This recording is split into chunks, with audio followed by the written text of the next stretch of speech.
میرے حبیب کریم سید عالم صلی اللہ علیہ وسلم نے فرمایا، اللہ کریم نے بندے کو، مخلوق کو پیدا کرنے سے پہلے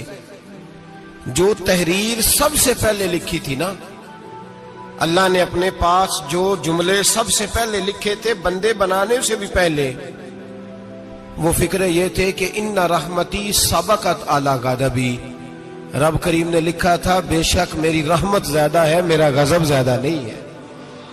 اس نے لکھا تھا کہ میری رحمت ہمیشہ میرے غضب پر غالب رہے گی، غلبہ رحمت کا ہے۔ سنیں بڑی پیاری حدیث، بڑی خوبصورت حدیث، کنز المال میں دیگر کتب احادیث میں ہے۔ حضرت ابو ہریرہ رضی اللہ تعالیٰ عنہ فرماتے ایک بابا جی نبی پاک کی بارگاہ میں آئے، اور جب وہ واپس جانے لگے تو میں نے عمر پوچھی تو عمر تھی 96 سال۔ کہتے ہیں بزرگ جب آئے نا تو یہ بھویں جو ہے نا ان کی سفید ہو کے تو یوں آنکھوں پہ آ گئی، بڑی چھڑی بابا جی نے پکڑی ہوئی اور دونوں ہاتھ پکڑ کے نا چھڑی کے اوپر جھکے ہوئے ہیں ایک جانب، قربان جاؤں۔ کہتے ہیں جب وہ بزرگ مسجد میں داخل ہوئے تو میرے رسول نے کھڑے ہو کے استقبال فرمایا، کھڑے ہو، اور نبی کریم صلی اللہ علیہ وسلم نے آگے بڑھ کے بابا جی کو بازو سے پکڑا اور بٹھایا۔ حضور بیٹھ گئے، کہا بزرگوں کیسے آئے ہو؟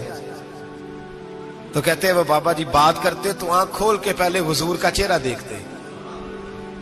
پھر وہ بات کرتے تو ان کے لب و لہجے کے اندر بڑی پریشانی، بڑی تکلیف، بڑی مایوسی۔ عرض کرنے لگے یا رسول اللہ، حضور زندگی ساری گناہوں میں بیت گئی ہے، حضور غلطیاں ہی غلطیاں، یاد ماضی عذاب ہے، یا رب چھین لے مجھ سے حافظہ میرا۔ اے اللہ کے رسول بڑی لمبی فہرست ہے، پاپ ہی پاپ ہے، کالے سیاہ دفتر ہے۔ یا رسول اللہ صلی اللہ علیہ وسلم جب پلٹ کے دیکھتا ہوں حضور مجھے نیکی دکھائی نہیں دیتی۔ حضور اس عمر میں آپ کا ایک صحابی ملا ہے، اس نے بات سمجھائی ہے تو تھوڑا خیال آیا ہے، لیکن یا رسول اللہ صلی اللہ علیہ وسلم اب میرا وجود بیکار ہو گیا ہے، حضور بوڑھا ہو گیا ہوں۔ تین باتیں کہیں بزرگوں نے اور نرالی کہیں، کہنے لگے یا رسول اللہ صلی اللہ علیہ وسلم، حضور اب تو میری کمر بھی سیدھی نہیں ہوتی کہ میں نماز ہی صحیح ادا کر سکوں، بوڑھا ہو گیا ہوں۔ یا رسول اللہ صلی اللہ علیہ وسلم اب میرے اندر طاقت نہیں کہ میں محنت مزدوری کر کے صدقے اور خیرات دے سکوں۔ یا رسول اللہ صلی اللہ علیہ وسلم اب میں تلوار لے کے جہاد بھی نہیں کر سکتا، حضور نہ میں لمبی نمازیں پڑھ سکتا ہوں، آقا نہ میں صدقات و خیرات دے سکتا ہوں، محبوبہ نہ میں دین کے لیے کوئی جہاد کر سکتا ہوں، بیکار وجود ہے، بیکار بیکار وجود کو تو گھر والے برداشت نہیں کرتے، بچے دعا کرتے ہیں یا اللہ ابا جی کو پردہ دے دے، اماں کو پردہ دے دے، بیکار ہو گیا ہوں اور آج آیا ہوں تو مجھ بیکار کو میرا رب قبول کر لے گا؟ آج کلمہ پڑھوں تو بیکار ہوں، کسی کام کا نہیں، نہ نماز نہ صدقات نہ جہاد، قبول کر لے گا؟ حضرت ابو ہریرہ فرماتے ہیں جیسے برسات میں بارش کی جھڑی لگتی ہے، یوں مصطفیٰ کی آنکھوں سے جھڑی لگ گئی، حضور کھل کے روئے، کھل کے۔ اور میرے حبیب پاک نے فرمایا بزرگوں بڑے مجاہد ہیں، دین کے لیے جہاد کرنے والے بڑے ہیں، رب کریم کو آپ کی تلوار کی اتنی حاجت نہیں، اور فرمایا اس کے خزانے کوئی خالی تو نہیں کہ آپ ہی گویا صدقہ دیں گے تو بھرے جائیں گے، اور فرمایا پھر رب کریم کی شان میں اضافہ نہیں کرتی عبادتیں، وہ تو بندے کو نفع دیتی ہیں۔ میں بزرگوں نہ آپ جہاد کریں نہ آپ صدقات دیں، لا لمبی نمازیں پڑھیں، آپ صدق دل سے آ جائیں، اللہ کے رسول کا وعدہ ہے رب آپ کو بغیر حساب کتاب جنت عطا فرما دے گا۔ آنا تو شرط ہے کہ نہیں؟ آئیں تو صحیح، نہ پہنچے تو صحیح، آ جائیں، اس کو نہیں عادت صدقات و خیرات کی، جہاد کی، تبلیغ، آئے تو صحیح نا۔ ان العبد اذا اعترف ثم تاب تاب اللہ علیہ، میرے حبیب نے فرمایا بندہ جب رو کے کہتا ہے نا یا اللہ غلطی ہو گئی معاف کر دے، فرمایا میرا مالک اسے فوراً ہی معاف فرما دیتا ہے۔ تو آ تو صحیح، تو آتا ہی نہیں، تو آ ہی نہیں رہا، تو گھر میں بیٹھا ہوا ہے، تو سویا ہوا ہے، تو دکانداری کر رہا ہے، تو پیسے گن رہا ہے، تو آیا ہی نہیں، آ تو صحیح۔ بلکہ میرے نبی پاک فرماتے ہیں جب اللہ پاک کا بھاگا ہوا غلام آتا ہے پھر تو اللہ زیادہ راضی ہوتا ہے، پھر تو اللہ زیادہ راضی ہوتا ہے، زیادہ راضی ہوتا ہے، تو آ تو صحیح، پہنچ تو صحیح۔ بلکہ صوفیاء تو اور بات کرتے ہیں، وہ کہتے تو کبھی بھول کے بھی رب رب کرے تو اللہ تو اسے بھی قبول کر لیتا ہے،